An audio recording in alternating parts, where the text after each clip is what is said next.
আচ্ছা, তাহলে শুরু করি। হ্যাঁ, সেটা হচ্ছে যে ভাই যেটা বলছিল যে আমরা আগে চুন দিতাম এবং চুনের পরে জিওলাইট দিতাম পুকুর ক্লিয়ার করার জন্য।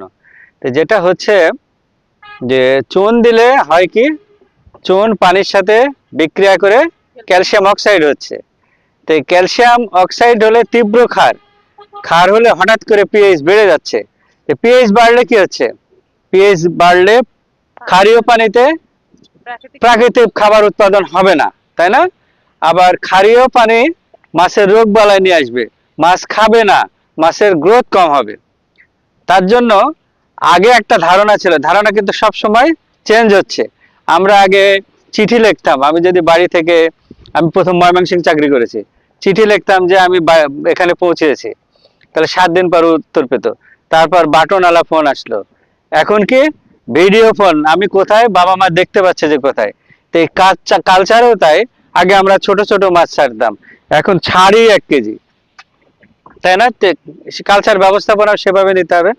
তাহলে এই চুন আমরা আগে যেভাবে ব্যবহার করতাম এখন আর সেভাবে ব্যবহার করি না, কারণ এই যে হঠাৎ করে পিএইচ বেড়ে যাচ্ছে বা পিএইচ ফ্লাকচুয়েট করছে, এটা মাছের জন্য ভালো না। তাহলে আমরা এখন কি করছি, আমরা এমন একটা প্রোডাক্ট নিয়ে আসছি যেটা হচ্ছে পিএইচ একটা সার্টেন লেভেলে গিয়ে আর বাড়বে না। এটার নাম হচ্ছে রিগ্যান ভিটাকিয়ার। এর ভিতরে বায়ো ক্যালসিয়াম আছে 90 ভাগ, ঠিক আছে? ম্যাগনেসিয়াম আছে, বায়ো ম্যাগনেসিয়াম, এটা 6 ভাগ। আর 4 ভাগ আছে অক্সিজেন এনহ্যান্সার, মানে অক্সিজেন ডেভেলপার বা অক্সিজেন এনহ্যান্সার যাই বলো, সেইটা আছে।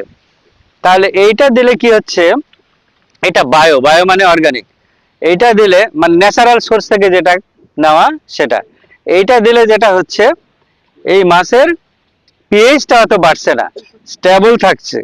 তারপরে আমরা যেমন মাছের পুকুরে খাবার দিচ্ছি, প্রচুর আনইটেন ফিড থাকছে। এমনি নর্মালি যদি আমি 100 কেজি ফিড দেই, তাহলে মাছের বডিতে অ্যাবজর্ব করে 30 কেজি, আর 70 কেজি কিন্তু নষ্ট হয়ে যায়, মানে পায়খানা দিয়ে বেরোয় যায়। এটা তো প্রমাণিত। কিন্তু এমনি আমরা যখন ফিড দেই তখন ওই সব ফিড তো খায় না। আবার আমরা অনেক জায়গায় ট্রেতে যখন ফিড দেই তখন সবগুলা মাছ একসঙ্গে খেতে এসে কেউ মুখের বাড়ি দিয়ে, কেউ লেজের বাড়ি দিয়ে ফিডগুলো অপচয় হচ্ছে। তাহলে এই আনইটেন ফিড থাকছে, তাই না? তারপর আমরা বিভিন্ন সময় রোগ ব্যাধির জন্য বিভিন্ন মেডিসিন দিচ্ছি, ঠিক আছে? তো ওই মেডিসিন গুলার তো একটা ব্যাড ইফেক্ট আছে, তাই না? ওইগুলোতে একটা কেমিক্যাল,